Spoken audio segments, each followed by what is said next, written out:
Ele abriu o jogo, abre aspas, estou sendo perseguido. Ex-servidor do TSE falou pela primeira vez depois do vazamento de mensagens em que recebeu ordens do juiz auxiliar, do Ayrton Vieira, né, juiz do Alexandre de Moraes. Tagliaferro é um criminoso. Tagliaferro é um réu confesso. Ele é réu confesso porque ele sabe que não tem pra onde fugir. Se ele vai querer a proteção do Alexandre de Moraes, o Alexandre de Moraes está acusando ele de vazar os crimes que ele cometeu a mando do Alexandre de Moraes. Se ele vazar para o outro lado, dizendo que não fez nada, é impossível, porque está lá. Ele queria fazer uma coisa criativa, ele queria eventualmente perseguir e produzir provas, ele disse que foi forçado. Mas é a mesma coisa de um assistente nazista do regime alemão nazista falando assim, não, só cumpriu ordens. Sim, você cumpriu ordens para cometer crimes. Uma pessoa que diz que está produzindo provas, e ele diz taxativamente que houve uma perseguição à direita brasileira, houve uma produção de provas nos próprios diálogos que ele cometeu com o outro lá, com o Ayrton lá, com o outro criminoso também, para perseguir pessoas, para censurar pessoas, para perseguir pastor evangélico, dizendo de maneira aberta, não, mas não tem nada, o cara não falou nada, não disse nada a respeito do processo eleitoral, não, mas você sabe como é que é a bruxa, você sabe como é que é o Alexandre de Moraes, ele quer que a gente faça isso.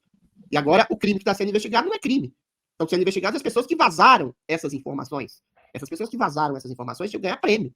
Entendeu? Eventualmente estão dizendo tudo que estão fazendo, tudo que todo mundo já sabia. Houve uma perseguição, uma censura, uma tentativa de calar, de silenciar e de destruir a vida de pessoas que se contestam o regime tirânico imposto pelo judiciário brasileiro. Então, o Tagliaferro, o máximo que ele pode pretender é uma redução das suas penas, caso haja o restabelecimento de um princípio de justiça no Brasil, caso o senhor Alexandre de Moraes seja responsabilizado pelos desmandos que ele fez. Porque a gente está vivendo uma república invertida. Quem deveria estar sendo investigado são ministros supremos que eventualmente agiram pela ação ou omissão para perseguirem o espectro político da nação, quer seja bolsonarismo, direita, conservadora, liberal, que seja. Isso é crime.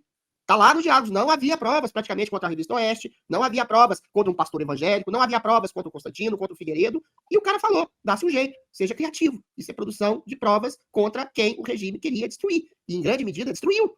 Então, houve um abuso sistemático do poder judiciário perseguindo pessoas usando peças de ferro, como esse Tagliaferro, réu confesso, criminoso confesso, para arruinar, perseguir pessoas em nome da defesa de uma falsa democracia, estabelecendo-se uma tirania de Estado, mais precisamente uma tirania do judiciário brasileiro.